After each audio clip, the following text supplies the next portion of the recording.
कीरत की इसी दिसंबर में ही शादी हुई थी। कीरत के पापा सुखबीर से जितना बन पड़ा उन्होंने शादी में उतना दिया, पर कीरत की सास हरजोत तो मानो गाड़ी पर ही अटकी बैठी थी। सुनो जी, जब हमने ससुराल वालों को पहले ही बोल दिया था हमें कोई फालतू की चीजें देने की जरूरत नहीं है, सिर्फ एक 25 लाख की गाड़ी दे दे, पर उनके तो मानो कान पर जूं तक नहीं रहेंगी। और अब जसबीर और कीरत दोनों की शादी की पहली लोहड़ी भी है, सारी बिरादरी में उन्होंने फिर से हमारी नाक कटवा दी। तो खुशबीर बहन जी को तो आप जानते ही हो, जब तक चुगली भरी बातों में पूरी तरह नमक मिर्च धूड़ न दे उनकी जीभ पर स्वाद नहीं बैठता। तू कहना क्या चाहती है हरजोत? मैं जसबीर के ससुराल वालों से खुद कैसे कह दूं कि बच्चों की लोहड़ी के फंक्शन की पूरी जिम्मेदारी वो संभाले? आप भी कमाल करते हो जी। कीरत के पापा से हमने पहले भी कह दिया था हमें कुछ नहीं चाहिए, बस एक चमचमाती गाड़ी हमारे दरवाजे खड़ी कर देना। वो अपनी बात से मुकर गए, तो अब लोहड़ी का त्योहार हम ऐसे कैसे जाने दें? रज के मुंह खोल देना है मैंने तो। हाँ, 1 मिनट चुप, सुखबीर जी का फोन आ रहा है। बोल दो। जी नमस्ते सुखबीर जी। वो ऐसा है कि बोलो आप। रहने दो, तुम्हारी तो जुबान ही नहीं खुल रही। तुम तो ऐसे कर रहे हो जैसे हमने लड़की ली नहीं है, लड़की दी है। नमस्ते भाई साहब, मैं हरजोत बोल रही थी। वो ऐसा है, मेरी कीरत की मम्मी जी से सुबह बात हुई थी। मैंने तो सोच लिया है, हमारी बहुत बड़ी बिरादरी है, तो हम बच्चों की पहली लोहड़ी का फंक्शन बहुत ही धूमधाम से करें। मैंने एक फार्म हाउस पसंद कर लिया है, हमारे 200-300 मेहमान तो आराम से ही हो जाएंगे। भाई साहब, आपको ही सारे इंतजाम करने हैं इस लोहड़ी के फंक्शन के। बस मजा आ जाए, हमारे मेहमान खुश होकर जाएं। जी जी बहन जी, सब इंतजाम हो जाएंगे, आप चिंता मत करो। कीरत के पापा सुखबीर चुपचाप फोन रख देते हैं। उधर कीरत हरजोत को फोन पर बात करते सुन लेती है। मम्मी जी ने पापा को कह तो दिया कि लोहड़ी के फंक्शन की सारी तैयारियां मेरे पापा करेंगे, पर मुझे पता है पापा के पास इतने पैसे नहीं है कि वो एक बड़े फार्म हाउस पर ग्रैंड पार्टी अरेंज कर पाए। अभी कुछ समय पहले ही उन्होंने बहुत कर्जा शादी के वक्त उठाया था। क्या करूं, कुछ समझ नहीं आ रहा। क्या हुआ कीरत, तुम कुछ परेशान हो? नहीं नहीं, कुछ नहीं, बस ऐसे ही कुछ सोच रही थी। तुम बैठो, मैं चाय लाती हूँ। कीरत जसबीर से उस वक्त बात को छुपा लेती है, पर कुछ देर बाद वो अपनी मम्मी से फोन पर बात करती है। मम्मी, मम्मी जी ने जो कुछ भी कहा पापा जी से, मैंने सब कुछ सुन लिया था।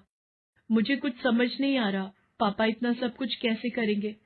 13 जनवरी दूर नहीं, लोहड़ी आने ही वाली है और 15 दिन ही रह गए हैं।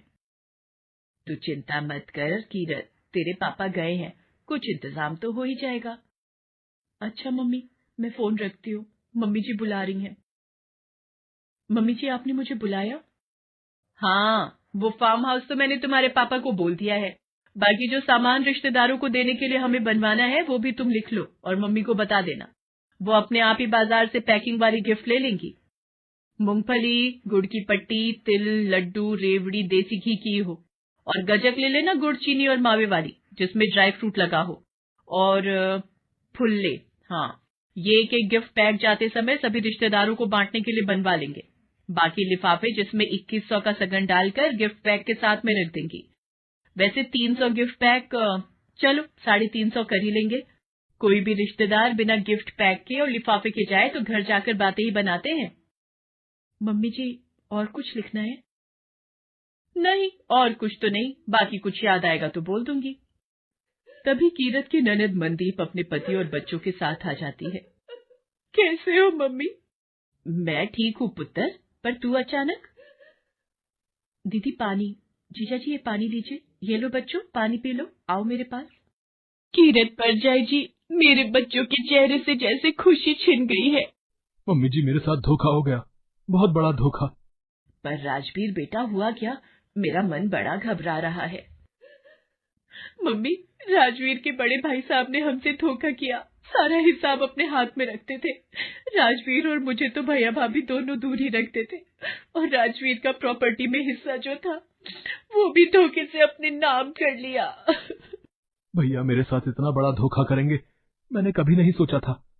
हमें कह दिया कि काम में घाटा हो गया है, अपना इंतजाम खुद कर लें। ये तो बहुत गलत बात की है उन्होंने, ऐसा कैसे हो सकता है?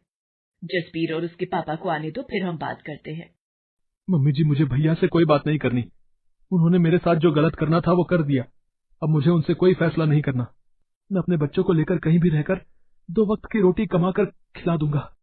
जसबीर और मोहिंदर को भी सारी बात पता चलती है। कीरत, मनदीप और बच्चों को उनके घर की कोई भी कमी महसूस नहीं होने देती। हर वक्त कीरत, मनदीप, राजवीर और बच्चों की सभी जरूरतों की देखरेख में लगी रहती थी। बस परचाई जी, मुझे बिल्कुल भी भूख नहीं है। आप हम सबका कितना ख्याल रखती हो। आप बहुत अच्छी हो परचाई जी। सुनिए, वो आप एक बार बता रहे थे कि हमारी पटियाला वाली प्रिंटिंग प्रेस की दुकान काफी समय से बंद पड़ी है। अगर राजवीर जी उस दुकान से... कीरत ने बात तो बहुत पते की है। क्यों जसबीर, यहाँ चंडीगढ़ में तो अपना अच्छा काम चल ही रहा है, और पटियाला में अगर राजवीर प्रिंटिंग प्रेस का काम संभाल ले तो बहुत अच्छा रहेगा। तुम एक काम करो राजवीर, तुम कल ही जसबीर के साथ पटियाला निकल जाओ। जसबीर और तुम कुछ दिन वहां रहकर सारा काम संभाल लो, फिर बच्चे और मनदीप भी तुम्हारे पास आ जाएंगे। कीरत मनदीप और उसके परिवार की बहुत परवाह कर रही थी। ये देखकर मनदीप बहुत खुश थी। वो हरजोत से बोली, मम्मी, कीरत परजाई जी का दिल कितना बड़ा है। वो हम सबके बारे में कितना सोचती हैं। सचमुच उनके जैसी परजाई पाकर मैं बहुत खुश हूँ। मैं उनको थैंक यू बोलकर आती हूँ मम्मी जी। परजाई जी, आपने हमारे बारे में इतना सोचा। बच्चे भी सारा दिन मामा मामी कहते नहीं थकते। थैंक यू भाभी। अरे नहीं दीदी, आप मेरे से उम्र में बड़े हो, आप मेरी बड़ी बहन हो। आपको थैंक यू कहने की कोई जरूरत नहीं है।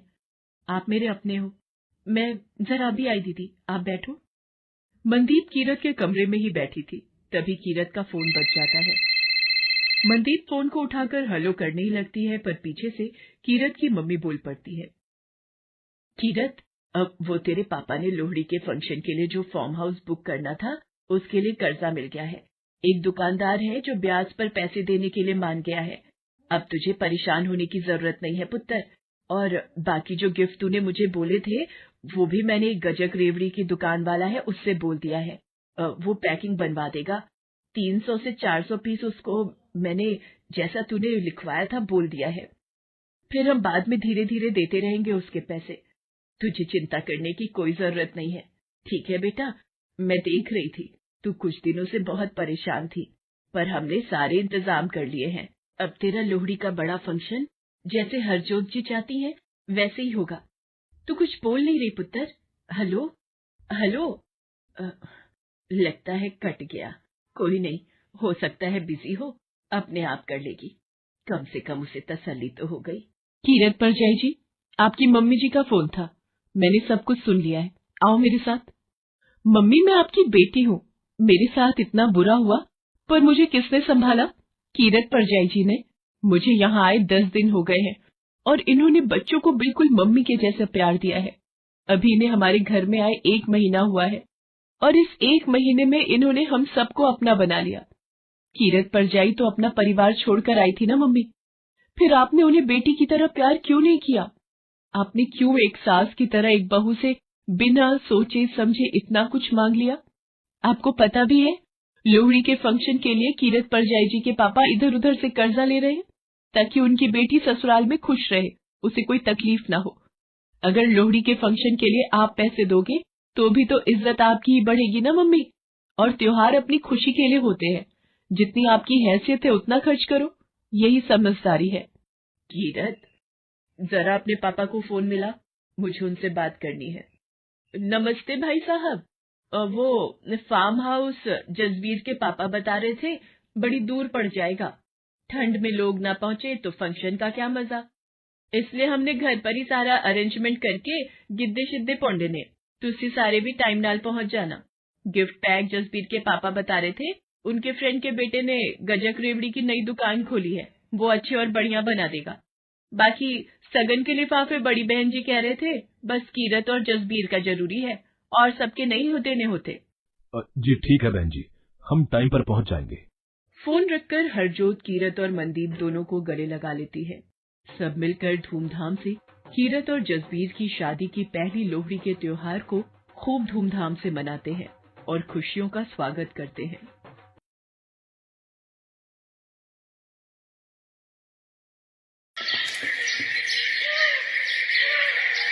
अरे जानकी, ये ऊपर वाली अटैची खोल जरा, दिखा ये वाला स्वेटर। हाँ दिखा।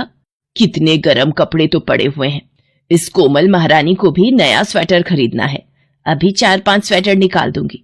मोहन को सुबह बोल रही थी नया स्वेटर लेना है, नया स्वेटर ले दें। यहाँ कोई पेड़ थोड़ी लगे हैं पैसों के। दे वो वाला दिखा।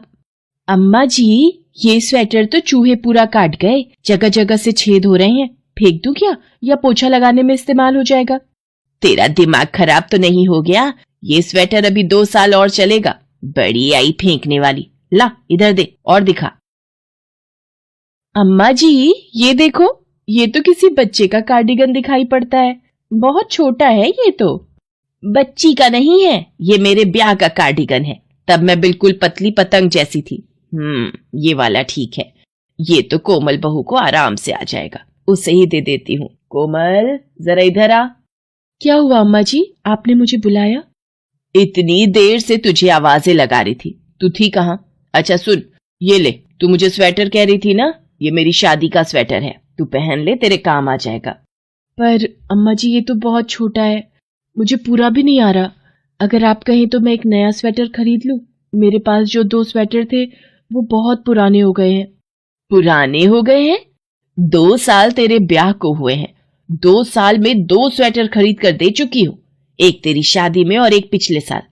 और अपनी माँ के घर से तो तू जैसे बड़ी मोटी रजाइयां और गरम शॉलें लाई थी, ऐसे बातें कर रही है। चुपचाप ये पहन ले, वैसे भी सर्दी कुछ दिनों की ही होती है, अभी गर्मी पड़ जाएगी, फिर बेकार हो जाएंगे नए स्वेटर। बेचारी कोमल, उसकी सास मनोरमा महाकंजूस थी, ये बात हर कोई जानता था। सचमुच भाभी, अम्मा जी जैसा महाकंजूस मैंने आज तक नहीं देखा। तू जा देख, अम्मा जी आवाज लगा रही हैं। जानकी, ये गुड़ की थैली यहाँ किसने फेंकी? अम्मा जी ये गुड़ खराब है, इसमें मक्खी लिपटी हुई थी, इसलिए मैंने सोचा इसे फेंक देती हूँ। तेरी इतनी हिम्मत, तू ये गुड़ फेंक रही थी, वो भी मेरे से पूछे बिना? अम्मा जी मैंने कोमल भाभी से पूछ कर ही फेंका था। कोमल बहू इधर आ जरा, ये गुड़ तू अपने मायके से लाई है जो तूने जानकी को इसे फेंकने के लिए बोला? अम्मा जी इस गुड़ पर मरी हुई मक्खी चिपकी हुई थी, इसलिए जानकी को बोला कि ये गुड़ किसी को खाने के बाद नुकसान न दे, इसलिए इसे फेंक दे। बस ये जरा सी मक्खी चिपकी हुई है तो ये गुड़ बेकार हो गया? ये ले, मैंने हटा दी, अब कहाँ से खराब है ये? अभी तो ये गुड़ पूरी सर्दी खाया जाएगा। मैं फालतू के खर्चे नहीं करती, पैसे बचाती हूँ। जा ये गुड़ ले जा, डिब्बे में रख दे। अरे क्या हुआ मनोरमा, क्यों पूरा घर सिर पर उठा रखा है? अच्छा ये लो, ये साग लाया हूं, कटवा कर ही ले आया, और ये मक्के का आटा भी।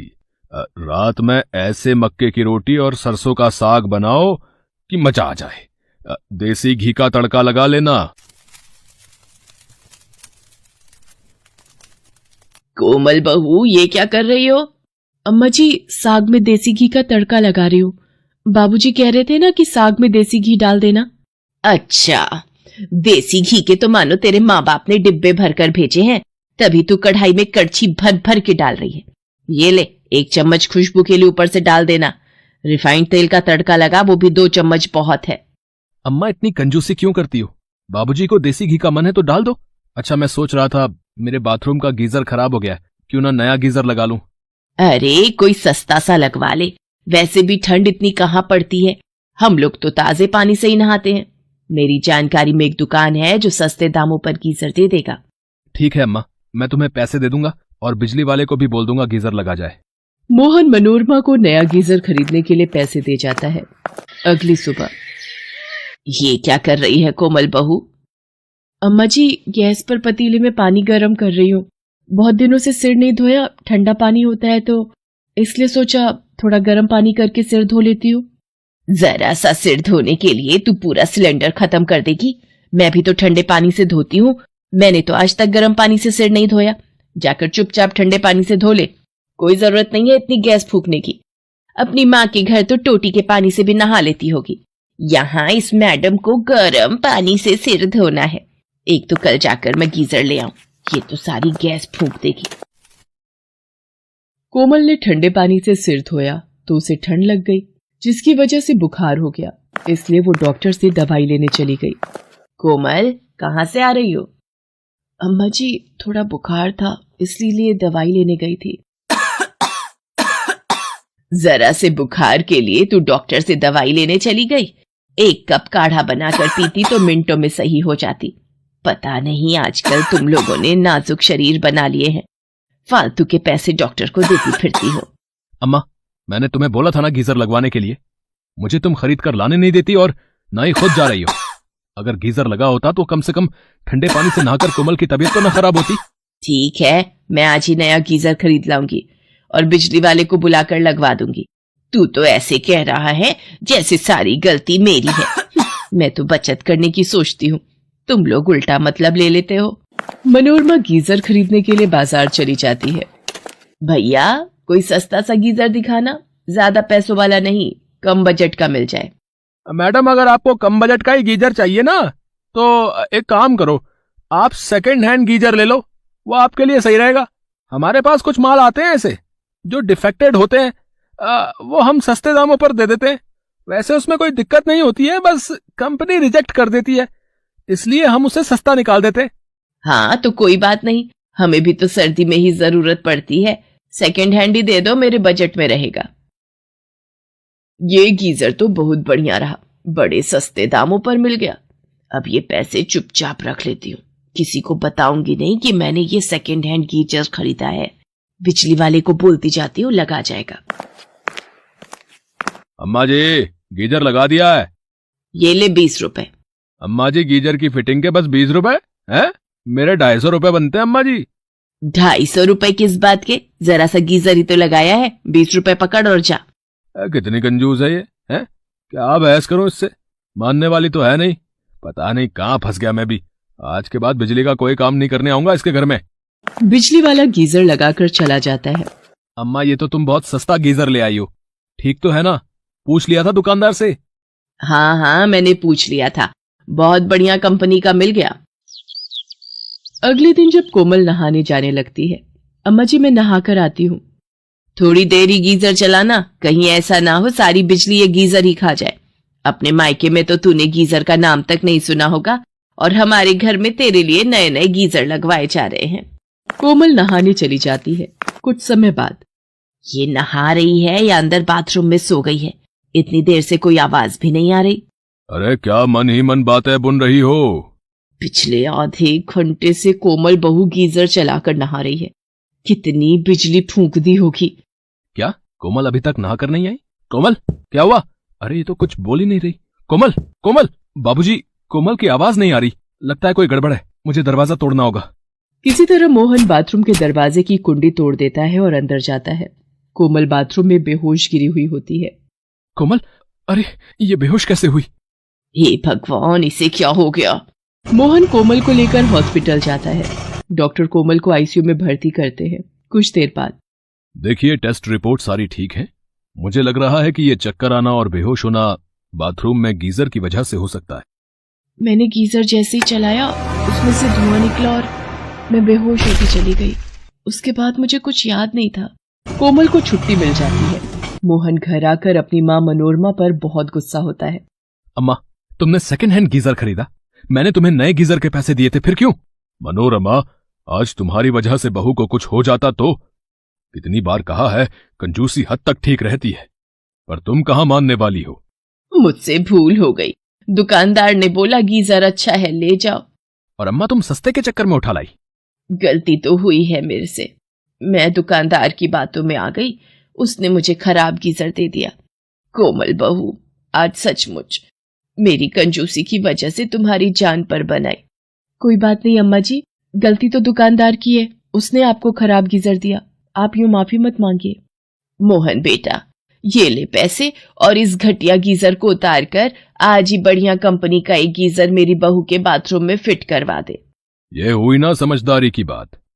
अब तुम्हें समझ आया मनोरमा, कंजूसी हर जगह नहीं, किसी किसी जगह सही होती है। कोमल, तुम आज ही मेरे साथ बाजार चलना, मैं तुम्हें नए स्वेटर और कुछ गर्म कपड़े खरीद कर दूंगी। मेरी बहू से बढ़कर मेरे लिए कुछ कीमती नहीं, कुछ कीमती नहीं।